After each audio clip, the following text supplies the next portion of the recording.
बॉलीवुड की धक-धक गर्ल माधुरी दीक्षित अपने अंदाज के लिए खूब पहचान रखती है। एक्टिंग से हटकर सोशल मीडिया पर एक्ट्रेस का अलग-अलग अंदाज फैंस को लुभा रहा है। माधुरी दीक्षित लगातार अपनी तस्वीरें और वीडियो को इंस्टाग्राम पर पोस्ट करती रहती है।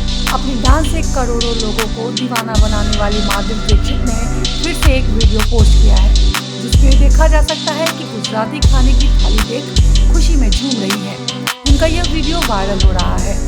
माधुरी दीक्षित ने वीडियो को इंस्टाग्राम पर पोस्ट किया है, जिसमें देखा जा सकता है कि एक्ट्रेस के सामने बड़ी सी गुजराती थाली और उसमें तरह तरह के व्यंजन परोसे गए हैं। माधुरी भी खाने को देख काफी खुश दिख रही है।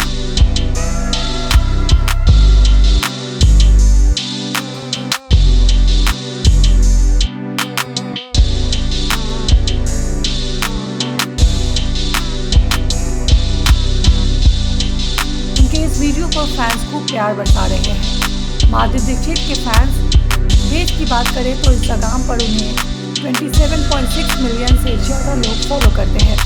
माधुरी दीक्षित को हाल ही में डांस दीवाने शो को जज करते देखा गया था। शो के सेट के उनके कई डांस वीडियो वायरल हुए थे, जिसमें वो कंटेस्टेंट्स के साथ सेलेब्स के साथ डांस करती नजर आई थी। माधुरी दीक्षित आखिरी बार 2 बॉलीवुड फिल्मों में नजर आई थी, जिसमें कलंक और फिल्म टोटल धमाल शामिल है।